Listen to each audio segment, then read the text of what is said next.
밀키트의 미래는 어떨까? 이게 굉장히 중요하거든요. 밀키트의 미래. 아이고. 밀키트.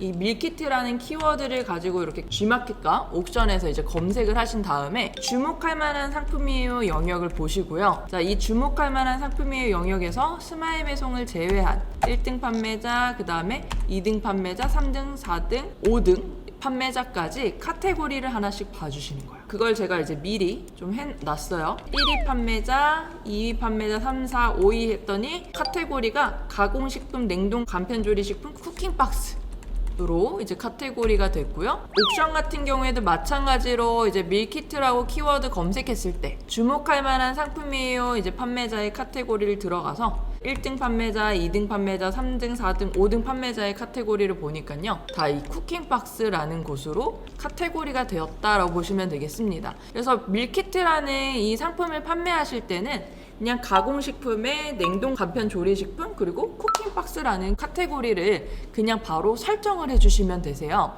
자, 근데 이거를 이제 좀 찾아볼 때 조금 슬픈 현실이 있었죠. 어떻게 보면 이 구조가 보통 어떻게 되어져 있냐면 이 밀키트의 판매 상품에 이제 판매되는 시장의 형태를 보면요, G마켓과 옥션에서는 거의 이 스마일 배송 상품들이 거의 점유를 하고 있었어요. 자, 제가 여기 사이에 이렇게 적어놨죠. 자, 밀키트라고 검색했을 때 2위에서 5위까지의 상품들이 다 스마일 배송 상품이었어요. 얘가 6등 상품, 7등, 8등, 9등 상품이거든요. 옥션 같은 경우에는 조금 심했어요. 2위에서 12등까지가 스마일 배송 영역의 상품으로 이제 구성이 되어져 있었습니다. 자, 우리 판매자님들이 G마켓과 옥션에서 이제 우리가 이런 밀키트를 판매를 하실 수 있긴 하지만 이 스마일 배송이라는 서비스를 이용했을 때 조금 더 판매량이 더 많이 나타난다 라는 거를 좀 보실 수가 있는 거죠. 시스템적으로. 네, 시스템적으로 그게 유리하기 때문인 거야. 맞아. 행사를 맡기도 편하고. 카테고리는 아까 어디요? 가공식품에 쿠킹박스. 네, 쿠킹박스. 상당히 특이하네요. 요거 하나 더 해갖고 이렇게 밀키트 하나 추가해주면 사람들이 여기다가 상품명에 밀키트 이렇게 넣을 필요는 없을 텐데. 그쵸. 네. 그리고 여기에도 보면은 이분 같은 경우에는 이제 홈파티 집들이 뭔가 쓴 거야. 캠핑이야. 이분이 이제 조회수를 본 거지. 다른 사람은 그거 안 봤어. 다른 거 안 본 거야. 그냥 자기 상품을 그대로 그냥 하고 있는 거죠. 그러면 딱 요렇게만 봤을 때 솔직히 이 4등 판매자는 뭘 팔고 계시는지 모르겠지만 자기 건 또 쓰지 않았잖아요. 자기 건 또 안 썼단 말이야. 그러니까 이게 두 개가 갈라진 거지. 결과적으로는 내가 팔고 있는 것과 추가적으로 조금 이런 명사에서 가져올 수 있는 키워드 등등등을 조합해 갖고 짜놓은 상품명이 가장 베스트하다. 근데 지금까지 그런 판매자는 없다. 이렇게 되는 거죠. 내가 찹스테이크를 팔면 이게 석식이면 아까 그런 거 해도 되는 거고, 아니면 내가 즉석 떡볶이를 팔면 혹은 뭐 식사 대용으로 할 수 있는 상품을 판다라고 한다면 옛날에 안동 찐빵을 파는 사람들의 상품명에 전부 다 뭐가 있었냐면 식사 대용이 있었어요. 팥빵을 먹거든. 다이어트 한다고. 그때 유행이었어. 호빵 먹으면서 살 빼는 거. 나는 이해가 안 됐거든.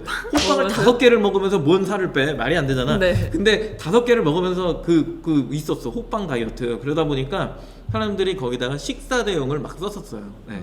그런 키워드들 발굴을 해 나가고 뭐 이렇게 찾아갖고 조금 더 발전시키고 그러는 거겠죠.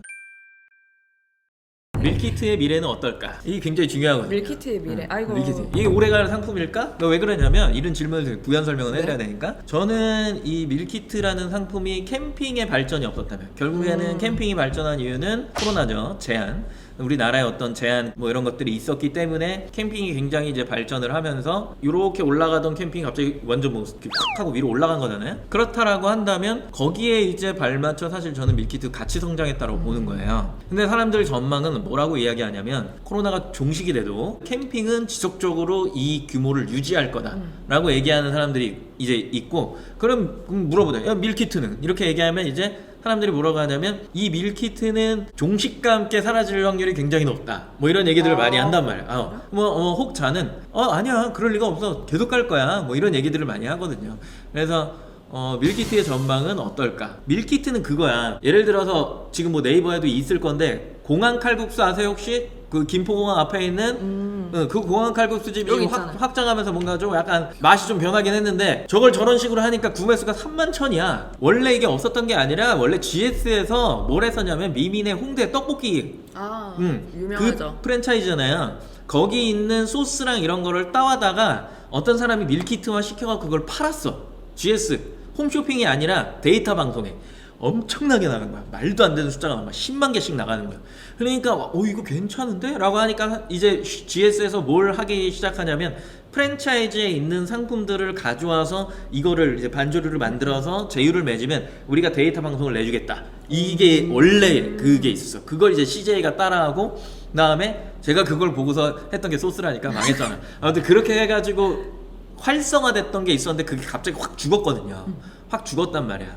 죽고 나서 요번에 이제 이런 식으로 해가지고 하는데 원래 밀키트는 약간 그런 거예요. 칭하는 게 예전처럼 뭐 반조리 식품을 이야기하는 게 사실상 아니지. 근데 지금은 어떻게 보면은 반조리 식품 안에 이제 밀키트가 들어와서 그렇죠. 같이 형성돼 있는 약간 그런 거거든요. 그래서 이게 계속 갈까 뭐 할까 일단 질문을 한 거니까 여기 보면 이제 고준호님이 나는 계속 간다고 봄. 뭐 개인의 의견은 상관없습니다. 반박도 안 할 거예요. 1인 인구의 증가에 영향으로 봄. 굉장히 좋은 의견이죠. 겉도 그렇고 희경님이 거기다가 덧붙였어요. 매스컴 영향도 있고요. 그렇죠. 이제 띄워주는 것들이 있죠. 자꾸 때려주면 판매량이 올라갈 수밖에 없습니다. 저는 잘 팔릴 것 같은데요. 그래요? 왜냐면 추가적으로 이미 그 편리함에 익숙해지면 이걸 살 수밖에 없더라고요, 사실. 근데 약간 비싸긴 해요, 사실. 반조리 식품의 어떻게 보면 업그레이드야. 밀키트만 놓고 봤을 때는 밀키트는 오프라인과 이거의 합체잖아요. 온라인에 가서 먹을 수 없으니까 이걸 밖으로 그쵸. 꺼낸 거란 말이야. 그랬는데 제한이 풀리면 사람들이 가서 먹지, 가서 먹는 게 훨씬 맛있잖아요. 그쵸. 그 맛이 있지. 그러면 지금보다는 밀키트의 어떤 그 수준은 조금 떨어질 수 있지. 그 조회수나 이런 기준이 떨어질 수는 있는데 이게 지금 이미 반조리 식품에 들어왔고 아까 얘기하신 것처럼 이제는 사람들의 어떤 소비의 성향과 패턴이 그리고 이제 살아가는 생활 환경이 바뀌다 보니 바뀌는 거란 말이에요. 점점 조금씩. 근데 지금보다는 줄어들 거다 이거는 확실한 것 같고 그러면 어느 정도 선까지 유지가 될 거냐는 굉장히 이제 관심을 가져야 되는 분야 중에 하나지 않을까. 지금 밀키트 상품들을 좀 보면 이제 네이버라든지 이제 G마켓 옥션에서 이제 좀 잘 판매가 되는 상품들을 보면 약간 비슷비슷한 상품들이 좀 많이 있어요. 이제 밀푀유 나베가 이제 네이버에서 이렇게 검색을 하죠.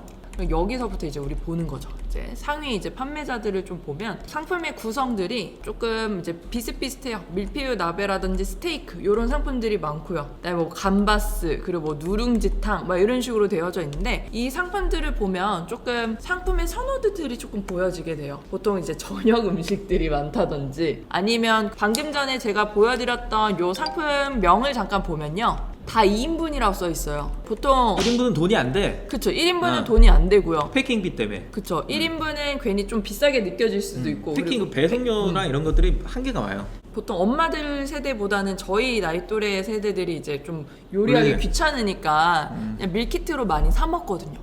그러니까 이제 그리고 뭐 4인분을 할 거다 그럼 2인분 2개 사면 되는 거니까 이렇게 이제 2인분 구성으로 이제 많이 이제 되어져 있는 거죠. 식품은 작습니다. 작수. 이 상품들의 특징들을 또 보면요. 밀키트이니까 사실 간편하겠죠.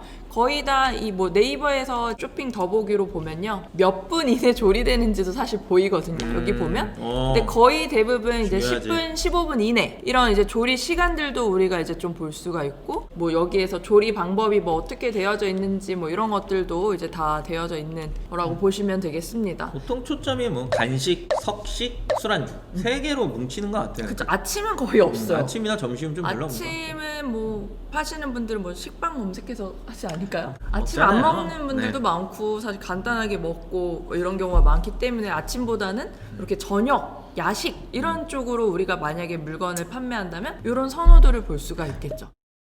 그러면 고객이 원하는 게 어떤 음식에 주로 이야기를 하는 게 뭐 국물인지 아까 얘기했던 것처럼 그런 어떤 세부 스펙 그게 나와야 그 데이터가 어느 정도 조금은 그래도 초기가 나와야 내가 앞으로 이 식품을 했을 때 좋은 결과를 볼 수 있겠구나 없겠구나가 생기는 거지. 지금 그냥 내가 좋아하거나 상위에 있는 애가 스테이크 판다고 나도 스테이크 팔면 결국에 그 스테이크 먹으러 오는 사람 반으로 갈라먹자는 얘기잖아요. 그런 거보다는 또 뭐가 있을까에 대한 고민을 좀 많이 해야 될 필요는 있죠. 저는 약간 놀라운 게 양고기 스테이크가 없다라는 게 조금 놀랐네요. 그 보통 요즘에 많이 먹거든요. 그런 거를 조금 한 번씩 좀 찾아보셔야 되는 것 같아요.